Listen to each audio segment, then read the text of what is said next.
Welcome back to the Art of Extraordinary Confidence Summit. I'm your host, Dr. Aziz, and we are in Module 1, which is all about unshakable self-confidence. How to push aside and eliminate all of that doubt, self-criticism, hesitation, anything that stops you from bringing your full, bold, powerful self into the world so that you can go on to create the career and business that you want, the relationships that you want, and live life on your terms.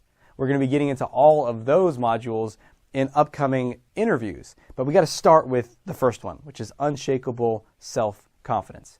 And I'm honored to have a guest today who I believe embodies unshakable self-confidence in a truly remarkable way, a rare way, a way that most people don't. And his name is Elliott Hulse. For those of you who are not familiar with Elliott, he is a strength coach and a pro strongman, an author, and a video poet. And he is one of the most articulate and eloquent, spontaneous speakers that I've ever seen. And the way that he shares his ideas spontaneously from his mind and from his heart, way beyond health and fitness, much more into the realm of personal growth, spiritual growth, and how to be an optimal, strong, confident human. In fact, Elliott's got a strong following because of his gifts. Across all of his YouTube channels, he has over 2 million subscribers. He's gone on to achieve a number of things, which I'm not going to get into here in the intro. If you want to follow Elliott more, definitely check him out on YouTube. And in fact, that's where I found Elliott. You know, Elliott, I found you going to YouTube late at night, like a lot of people probably search for their answers there.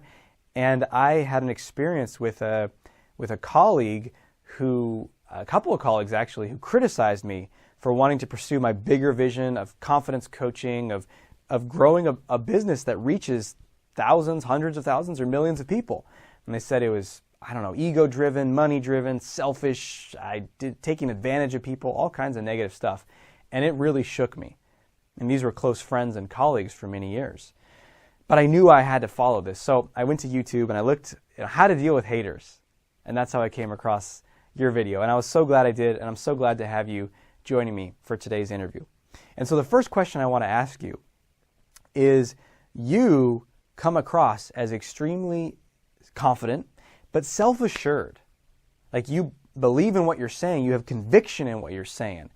There's no sense of hesitation or doubt. It's just full certainty in how you communicate. And it's powerful. And my question for you is, did you start that way? Did you have to learn that? Where did you pick that up? How did you get to be that way? I think it's in my DNA a little bit. My dad is like this. He can be dead wrong, but he's gonna say it with full conviction. And his aunt, who I grew up with, was like that. So, you know, I wish it was something where I could say, oh, I had this. I did have a lot of struggles. You know, I made my way through various challenges, but at the core of it, I had good models, which was my dad and my aunt, and I think it's part of just who I am. Nice. So there's modeling in action, right? Like, you saw your dad communicating in that way and your aunt, and that taught you, it must have taught you that your perception, well, that's actually really fascinating, because sometimes people have a parent that is really sure of themselves, and the parent kind of is like, my way is the right way, you don't know anything. But it sounds like that wasn't the case. Like, your dad was sure, and he inspired you to be sure of yourself, right? Yeah, no, my dad was my way of the highway. He was that way. But so was I, and that's why I think it's a part of my DNA. He and I fought a lot when I was a kid because, I thought I was right, and he thought he was right. And so, of course, he won because he was dad. But I took that and I displaced the anger elsewhere, the frustration or the aggression in my wanting to and willingness to share my ideas and whatnot. So, you know, I did it. I was a great football player because of my attitude. I was a great athlete because of my attitude and my self-assuredness. But then when I stuck a camera in front of me, like a camera was stuck in front of me, and I started answering questions with the same sort of demeanor, people were attracted to it. So I knew I kind of had something going on here. Yeah. Yeah. And it's powerful. And so that was something that, you know, is part of who you are, came from upbringing. And with that, was there a, like, in terms of like this is who I am, and if you don't like it, that's your problem. Was that part of it from the get-go in terms of you not being the nice guy or the people pleaser? Was that something that was never part of your experience as well? Man, I'm not sure if like the people pleaser or the nice guy thing ever really showed up in my character. I mean, even if I had to do things to get by, so I would, of course, adults and authority. I've always had problems with authority. Never been What? a pleaser. Yeah, believe it or not, authority issues.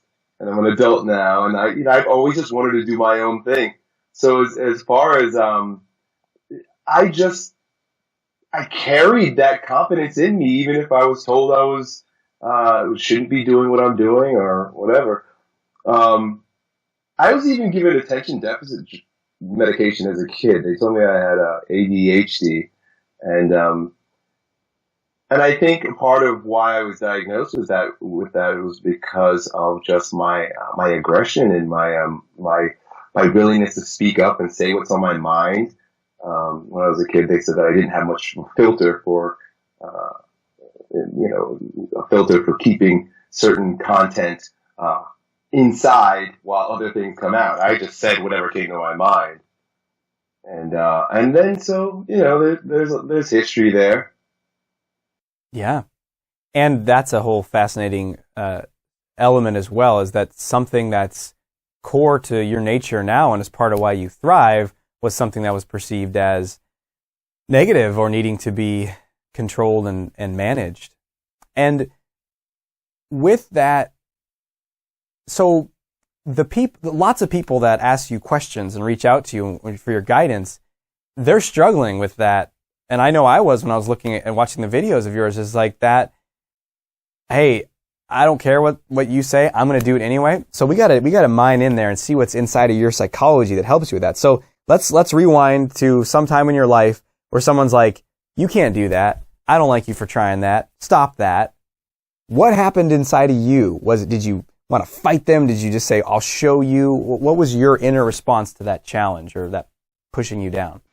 Yeah, there's a lot of that, like you said, fighting and rebelling. I'm 37 years old right now, so my fighting and rebelling is kind of cooled off a little bit.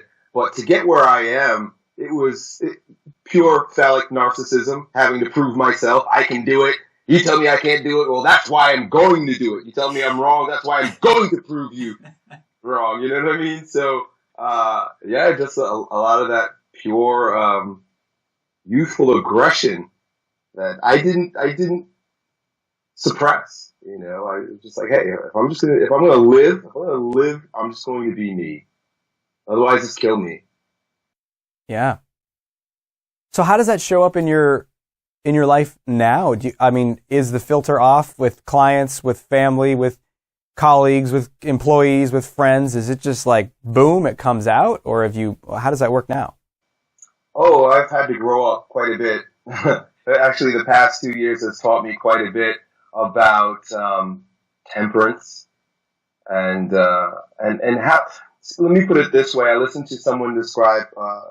She was an artist, and she was describing how art has to be contained for it to be good art, right? So there's the element of art that is free and expressive and avant-garde, and you can't hold it back; it's unrestrained. But then there's an element of art which is all about constraints. And if you're going to be a great artist, a true creator, you can't be held back by constraints. But at the same time, if there's no form, there's no manifestation. So a part of me being a good coach, being a good friend, being a good mentor has been learning, because instead of just spitting everything out, learning how to constrain and choose what to say and when to say it. So it's almost like I got too much confidence. You got this confidence thing going on here, and you got a guy who's kind of got pathological confidence. So I've been learning how to temper it back a little bit so that I'm more effective in my art. I'm more effective in my speech. I can reach people a little differently. So, for example, if I'm working with a client, rather than coming off as if I'm attacking because I'm just saying what I see, which doesn't always work, I ask more questions and take a more congenial approach. Yeah, that is I love that idea of containing the art, of kind of channeling it to be most effective, right? Because that's what you're talking about with a client. If they're gonna run scared or feel crushed and then quit, then maybe there's a way to deliver that in a more targeted way that's going to produce the impact that you want. But I love what you said there about too much confidence, or like reining it in, because that, I think, and there's probably many reasons why people are drawn to you and what you teach, but that might be one of them, right? Is in a world where so many of us are the opposite, underconfident, to see someone who is displaying high confidence, we want it to rub off, it's like, let me just absorb some of that energy. So that's the strength of yours. So let's explore that. So from that place of overconfidence, what about those inner doubts that I'm sure come in your mind about maybe you can't do this, maybe that's not going to work out, maybe that's going to fail, maybe something, whatever the doubt comes up. As it emerges, how do you approach that with that high confidence? How do you push those aside and not have them slow you or stop you in any way? It goes back to exercising, going right back to exercising the confidence. I mean, there's no other way to say it. I can't say that I'm not approached with this, because just this weekend, here's a conversation I was having with my wife as we were driving just this weekend. I had recently made a video where I said some real flamboyant things, grandiose things. Here goes Elliott Hulse again, just saying whatever he thinks. And then I made a blog post in that similar fashion. And there were people attacking me, like you looked up, like how to deal with haters. Well, the shadows came out and people were like not feeling good about what I'm saying. While I'm saying the thing and doing the thing, in my mind, I'm just being transparent. I'm being real. And when Colleen and I were driving, and I'm thinking about what's going on here, I say to her, I'm like, am I wrong? Am I not? Should I hold back, or maybe I shouldn't have said that, or what is the case? And she's been my life partner since we were children. She's been my best friend. She's my greatest sounding board, and she just reminded me that you're questioning yourself, and that's not the best place for you to be right now. And I'm like, that's right. Why am I questioning myself? I just do me. So I just left it alone right there. And questioning yourself, or any question that arises, always comes from a place of fear. So I've asked myself, what am I afraid of? Am I afraid that maybe I am wrong? What's going to happen? Is someone going to knock on my door and take my children away? Am I going to get struck by lightning? Like, what's the worst that could happen that maybe I am wrong? But I trust myself in that this is what I expressed, this is what I said, this is what I would like to relay, and that's it. I'm done. Maybe I'm wrong, but I'm going to do it anyway. I'm going to say it anyway. I'm going to take that shot anyway. Maybe I'll fail, but I'll still take action.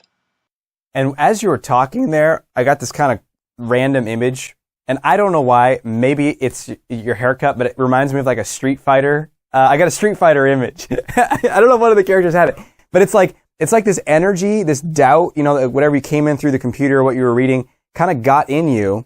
And then with your conversation with your wife, you did this kind of like power move where you just kind of blasted it back out. I see like this blue light, it's just like boom, and you get back out. And because you're like, what's the worst that could happen, right? And that's the reality of it, is nothing terrible is going to happen. But what I think the real thing that stops most people is that it's just this feeling of I'm bad or something, right? Like I'm wrong, or I'm bad, or people don't like me. And it's not something terrible is going to happen. Just that feeling itself feels so shitty that people are scared of it. Yes, we're afraid we're afraid for our lives. That's really what's it. It's a primal, deep fear for your lives, because we associate being liked with primal association, which is survival. I mean, if you study Maslow's hierarchy of needs, I mean, there's food, shelter, and water, but then there's primal association. As a species of human beings, we depended on one another for survival. So the minute we get some sort of resistance from other people, like maybe they don't like me, there's a deep, unconscious, fearful response. And you got to remind yourself, like I said, what's the worst that can happen? What if everybody just didn't like me anymore? Big fucking deal. I'm still going to go to the supermarket and buy food. I'm still going to sleep in bed. I'm still going to put on my pants one leg at a time like everybody else. Like, what's the big deal? Look at a guy like Trump, Donald Trump.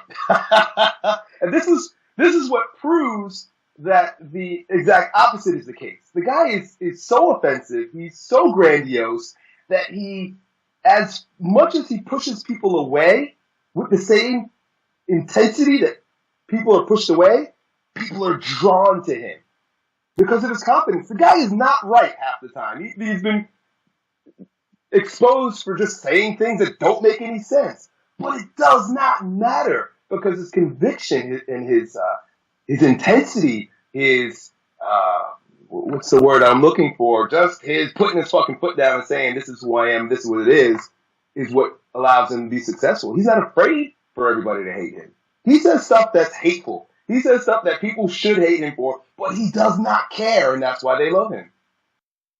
And that is a fascinating element. You said it's the opposite of what we think, right? There's that primal association, that fear of like, oh, if I step out and I do something controversial or polarizing, then people are going to hate me. And it's like, yes, and people are going to love you. People are going to be powerfully drawn to you. So what would you do? How do you transmit your experience, your worldview? Let's say, I know you got a lot of people that come to you for strength camp, but also for beyond physical strength. We haven't gotten into that. We'll get into that in a little bit. But beyond that, just like life, how to approach life in a more confident, powerful way, strong way. What about that person who's like that man or woman who's kind of like, but I don't want to feel that, and they were there with you, and maybe hanging out with you in a VIP day or something. What would you do? Would you like shake them by their shoulders? That's the image I get. Probably not your primary approach. But what would you do to help them to transmit what you know into their mind? If you've watched my videos, you've seen the way I emote, the way I express myself physically. I've even made videos where I teach people how and why I do that. Not that a lot of it comes naturally, but I also study body psychology. I also taught and still continue to teach bioenergetics and dynamic meditation. These are ways to affirm and embody your true power. Most of us are cut off from our power. And when we're cut off at our power, for the most part, the cutting off process, the leashing process happens at the head. We're conditioned, right? We've been conditioned to think certain things, behave a certain way, and to avoid certain things, so on and so forth. So if you want to get confident, right, you can't fix the problem at the level at which it was created. You can't think yourself into confidence, right? What you've got to do is affirm it, meaning I am confident. I am so happy and grateful now that I am confident enough to do anything that I put my heart to. And you have to embody it. You have to feel it in your body and you have to express it the way I'm expressing it right now. That means look in the mirror. Look in the mirror and with full conviction, affirm, I am confident. I am the most confident man on this planet. I am so confident that I can do anything that I put my heart to. Anything I put my mind to, I will get done. You see what I'm doing right now? Yeah. I'm talking louder. I'm embodying it. I'm moving my body. When you can act it out, which is to embody, to bring it down into your unconscious, your nervous system, your peripheral nervous system, all throughout your muscular system, your lungs, your heart, your organs have intelligence. They have, if you use your body in the way that you would like your mind to behave, your mind's going to behave that way. For example, if you carry yourself with, slumped shoulders and a depressed sternum, well, first of all, your breathing's going to be shallow. And second of all, you can't feel like a powerful person with a crippled body, with a crippled posture. There was a program I watched not too long ago on TV where they had a bunch of men They wanted to show how body posture affects your confidence. And they had a couple of guys up on a, some sort of rafting or whatever, where they were going to jump off. They had like bungee cords. They were going to jump off. And they had a few of the men in fetal position. Crunch down, tuck your head in, and pull your knees in, fetal position. Right? And then they had a bunch of other guys standing with their legs wide and their arms open like this. And breathing. And the name of the game was to, when I hit the clock, I'm going to say go, everybody stand up, or everybody approach the edge and jump off. Well, the guys who were in the fetal position, they all got up at the same time, and the guys that were standing this way, they all approached at the same time. The guys that were standing this way jumped on average a full 3, 4, 5 seconds before the guys that were in the fetal position. They were energetically charged. They were holding themselves in a posture of confidence. They were ready to take action without having to think too much about it when the time was right. The other guys, because they had been so depressed, physically depressed. When we think depressed, we think depression happens here. For something to be depressed, it's very physical. You go into an elevator and you depress a button. What do you do when you depress a button? You press it. Depression is not a mental activity. Depression is physical depression. The guys that were in the fetal position had depressed breathing. Their sternums were depressed. They say even that the pupils of your eyes get smaller or whatever. There's a whole lot of physiological occurrences, things happening in your body that determine how you're feeling, either expressive or depressive. And what I love about what you're saying, Elliott, is it's so within our control. People feel like they talk about depression and these other things as if they're external forces like the weather. And I don't know when it's going to come back to get me. And what you're reminding us is this is something that we have direct control over our body and how we use it and the habits and the patterns that we have, that we use every day. And I think that's fascinating about the bungee jumping. And what it highlights is, one, activating our power with our body. I love it. But that one study, it shows that when our bodies are in that not powerful state, when we're disconnected, it's going to lead to hesitation. And I think hesitation kills more than any amount of failure, right? It's the holding back, the waiting. It kills spontaneity. Yeah. Spontaneity. True expression comes from spontaneity. If your spontaneity is stifled, then you're not tapping into your divine intelligence. Divine intelligence is spontaneous, baby. It's like that. You know, someone who's real witty. You ever have a conversation with somebody? He's just on. He's just witty. He always has the right remark, the right joke. Well, that guy is not. He has nothing, no reservations. He has nothing holding him back. He's pure spontaneity. And the more spontaneous you are, the more confident you're going to be, especially if you continue to get great results. And I think you'll get great results if you're in tune with your body. I think your spontaneity is going to come from a place of truth. Yes. So what is a simple way to start to become, so one thing is to get in the mirror, be expressive, emphatically declare it, own it with not just our voice, but our face, our bodies. I love the way you demonstrated that. I would encourage people to rewind and literally just watch him do that a couple times to see how to do it. What else can we do to align with our bodies, to get in sync? Nothing. That's it. I don't want to give anything else because this is going to be one of those situations where people see and hear what I just told you, and they say, yeah, oh yeah, that makes sense, and do nothing. They want the thing that they can think about. People want mental pills just as much as they want medical pills. Mental pills are bits of information. Oh, I want that sound bite. I want that piece of information, that one thing that I can think about, that one phrase that's going to make all the difference. What they're not realizing is that they haven't embodied anything. It's all about the embodying. Do what I just told you. Practice that every day. Affirm. Get very astute with your affirmation process. You should all be affirming every day. An affirmation or a mantra is something that you repeat to yourself over and over again until you're freaking brainwashed. We've got to brainwash ourselves with these simple, empowering ideas like, I am so confident that I can achieve anything I put my heart to. You say that to yourself. and you say it with full conviction, every hour on the hour, for 30 days, you will be a new person. No doubt about it. Because you're not only brainwashing yourself, you're body washing yourself. You're taking something that's small and powerful, and instead of bringing it into your head and letting it pass out, just like all the other content that people on the internet love and they're so addicted to consuming, and actually embody it. I love that, man. I love that you didn't give anything else. You just do that. And that's the case. And also what you highlighted in there is every hour or many times for 30 days. And that's the thing where it's not a mental pill. It's not a physical pill. It's a ritual. It's a habit. It's a practice. And that's true for anything that we want to develop. And so I'm going to echo that. And I know from personal experience and working with clients that this shit works. And we roll our eyes. And you know, the biggest reason is usually because people are they're a little uncomfortable. They're like, no, that's weird. I don't use my body. It's like, well, if we have to expand beyond our comfort zone, not just mentally and in the actions we take, but physically. I mean, because nothing's going to grow if we stay in that little safe zone.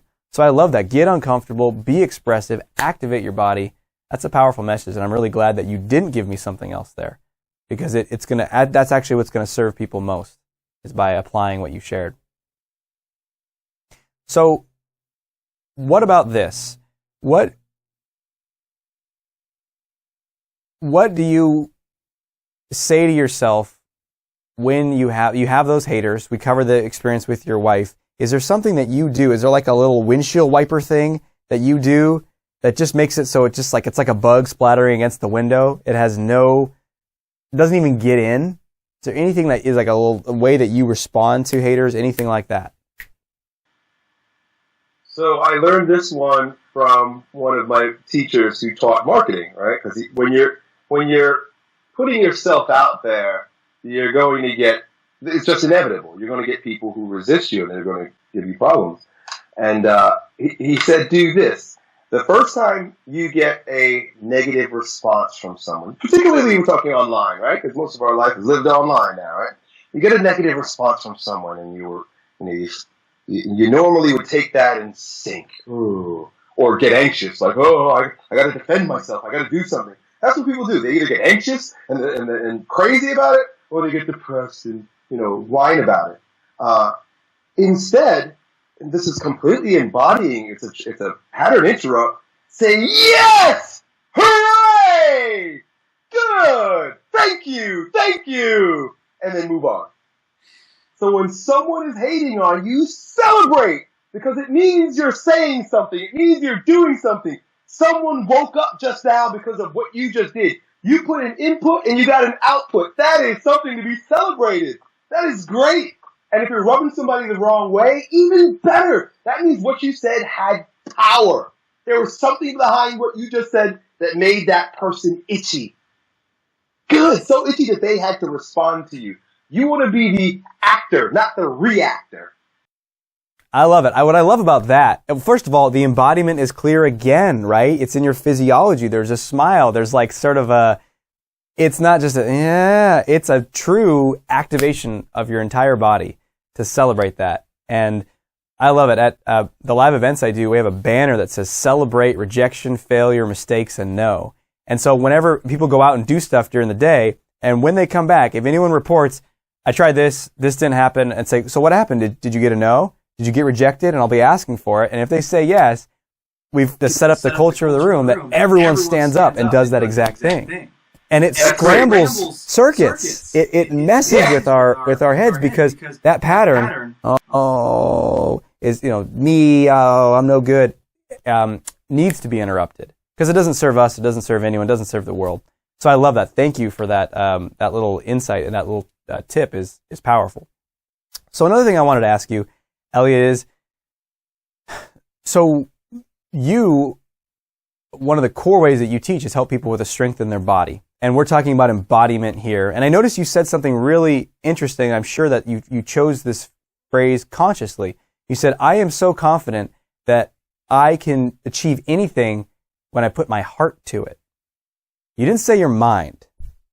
So tell me more about that, about your heart and what, how putting your heart to something, or maybe just how you see your heart in living from that place in your life. Well, you're a doctor, and so I assume that you're familiar with all the latest research on heart and literally heart intelligence. The Heart Math Institute has published many studies on how the heart has something like a 10 times greater electromagnetic resonance field than the brain even.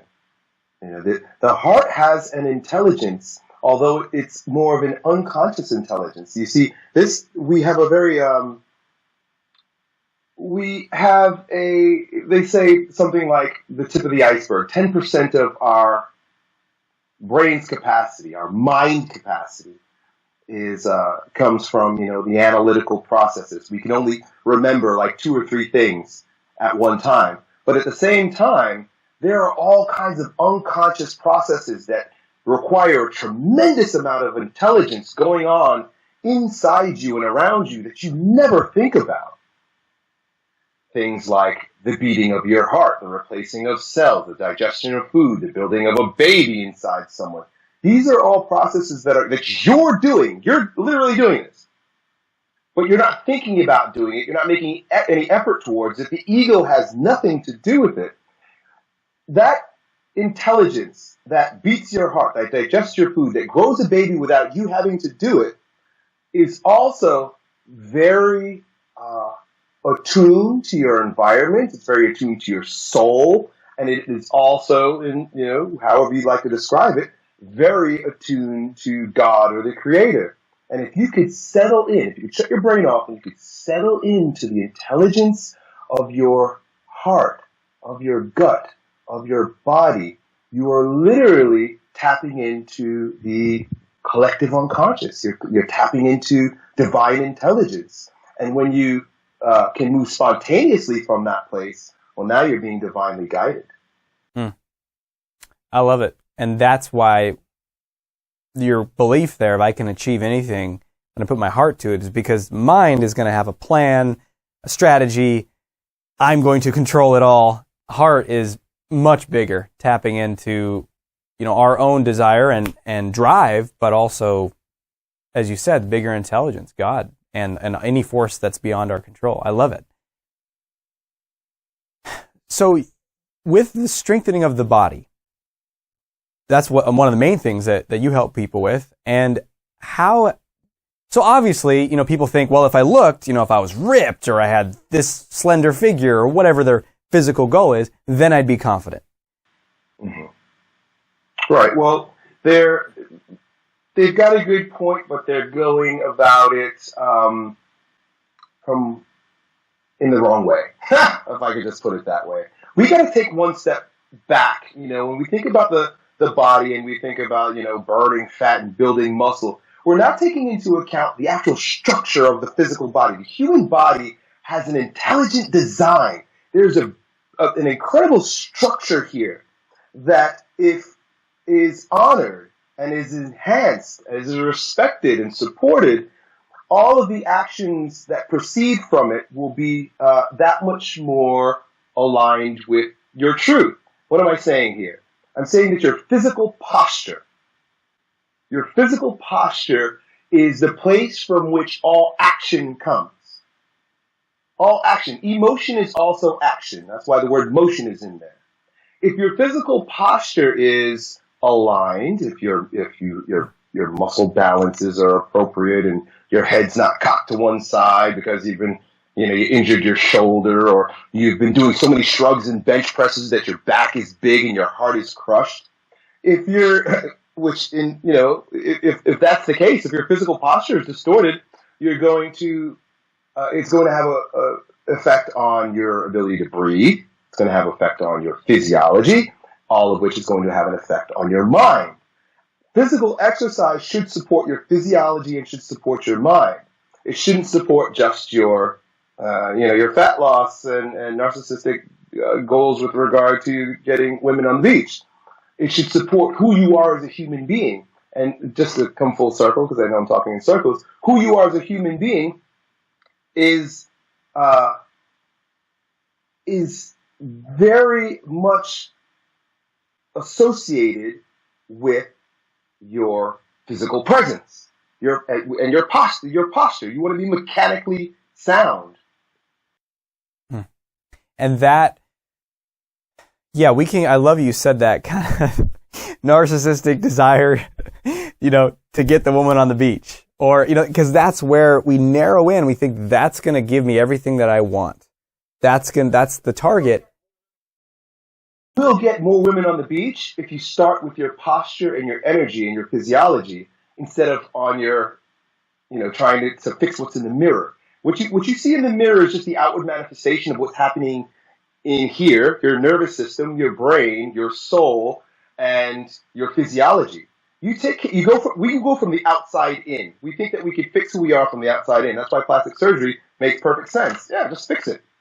As opposed to going from the inside, which is the root, which is the core, out. Even our exercise programs are superficial. You go to the gym, what do people do? All this out here. Very rarely do you get people who are actually doing deep core stabilizing work inside. If we want to have a better life on the outside, we want to express ourselves more appropriately on the outside, we want to have more outside success, we go in first. Deal with what's happening internally, and it branches its way out. And that actually brings me to something that I wanted to ask you, because I know that aside from all the work that you're doing in the world, all the people you're helping, the message that you're spreading, you're also doing something that impresses the hell out of me, which is you're raising 4 kids. And I have 2. And whenever I see anyone with 3 or 4 or more, I'm just like, holy shit, how does that even work? Like 2 felt, it was a mountain to climb from 1 to 2. Anyway. And with that though, I know the level that you think about this stuff and how you approach the world, the depth. You must put some thought. You and your wife must put some thought into how do we want to raise these kids? How do we want to instill them with strength and confidence? And I'm curious, what have you thought about? How do you do that? How do you hold it to help them, to support them in that, being inside out, strong from the inside out? Well, a part of confidence, confidence it comes out of an environment of trust. It comes out of an environment of faith. There's no room for fear when it comes to confidence. And when you're raising children, there's a lot of unknowns, right? From the time there's the conception, it's unknown. What is this thing going to be like? What this human is? What are you going to be like? I still say that to my kids. Who are you? What are you going to be like?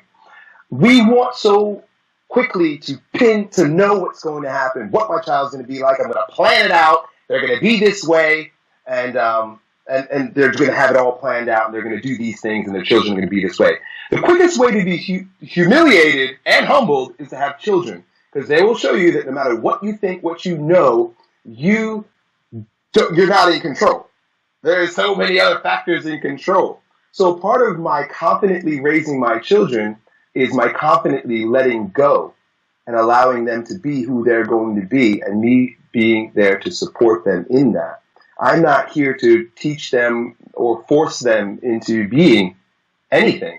I'm here to facilitate a process by which between them, their creator, and us as the facilitators for their journey on life can create an environment where they can have all the experiences they're supposed to have, make all the mistakes they're supposed to make, have the successes they're supposed to make, and live out their divine plan. It's beautiful, man. I love it. And it's, yes, the world needs a lot more of that, of people shepherding the process versus, talk about ego. You will fulfill my dreams and be who I want you to be. I love it. So let me ask you this one last question here before we wrap up. What is one of your main confidence edges right now? The place where you're stepping into your edge, your unknown, testing yourself, facing those demons and getting to the next level in your life? Well, I'll share a little story with you. As you introduced me, and most people know me as a strength coach, as a fitness coach. I came into my profession as a strength coach. I started making YouTube videos showing people how to lift. But I also had something else that I wanted to share. And inside, I knew that there was far more that I could do for the world than teach people how to bench press more. And so, over the course of time, a part of what made my videos popular, but also caused me the challenge that I share with you now, was the fact that I was very willing to openly communicate on various topics that were not directly related to fitness. Now, in my mind, I take a holistic approach, and I think everything's related.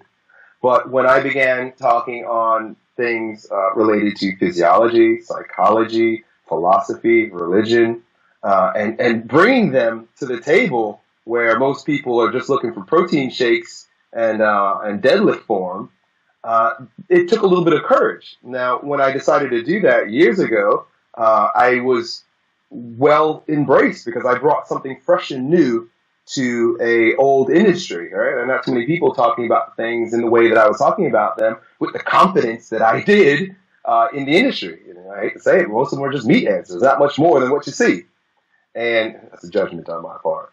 And as I dug deeper and continued to learn, I hired teachers, I did research, and I just wanted to share more and more as it related to what I call energetic strength. But all the things we're talking about right now, how the body is the mind. That's one of my favorite sayings. And I allow people to really resonate. Your body is your mind, like we were talking about before. You've got to embody what you want to be. You can't just think yourself into existence. You've got to manifest it. And all manifestation happens at the molecular level, the physical level, the concrete level, this here. So when I don't want to say I went too far, but I continued speaking in that direction, and some flags started going up where people were beginning to denigrate. Elliott, you're a pseudoscientist. Elliott, you have no credibility to say these things. Elliott, where are you coming with this bullshit? And, so all of a sudden I'm getting bombarded with after serving, wanting to help, I get bombarded with all these people who are, calling me out to be a fraud, a fake, a snake oil salesman, all kinds of shit I've been called. And I got to be completely honest, my heart was hurt. I was hurt. And I lost enthusiasm. And I can't say that I was depressed, but I went into a very downward spiral where I had to do some soul searching about what my place is here in this life and what I'm put here to do is. And it's taking me a process of going down so that I can soul retrieve and arise again. This is a process we all go through, death and resurrection or rebirth, and rise again with what I have, what I'm now confidently owning and not allowing the detractors to distract me from, because I know it's my gift. It's something I'm put here to do. But I share this with you because it's not like it was one of those things where I just, when I was a kid, I put my fist through a brick wall if I had to. It wasn't one of those things that I could muscle through and just grind and use my aggression. I got a lot of aggression, if you can't tell. I couldn't use my aggression to beat. I had to go in. I had to silence myself. I had to humble myself. I had to really do some soul searching and reflection. And that gave me the confidence. There we go back to confidence. It allowed me to nourish and support my commitment and confidence and conviction in what it is that I'm up to, so that I could and I'm unshakable now. And I come up now, and it's like whatever it is that's coming up is like I'm owning it. And you could say I'm wrong, and I don't care. If you want scientific proof, you want research, go do it. I'm just a mouthpiece. Go look it up. I'll give you the resources, but I'm not going to stand here and fulfill your need for me to cite everything that I've said. I'm convinced. This works. This is me. This is it. This is the gift. You want to call me a lunatic? That's fine, but I'm not stopping. I love that story, and I one of the things I love about you now and in your videos is just your willingness to be real and authentic and share honestly and not put on a front or hide something, and that's part of the power. And I love that when you went inward, you got reconnected, or you said soul searching, and I heard got connected to purpose and certainty in that purpose. And when we're tapped into that, that's exactly the force that I've seen in myself and others. It's unstoppable, and all those things become insignificant. The pushback, the detractors. So I'm glad that you did that. I'm glad that you're on purpose and on mission and continuing to share and be on fire in the world. So thank you so much for doing that, for being who you are in the world, and for joining me today in this awesome interview.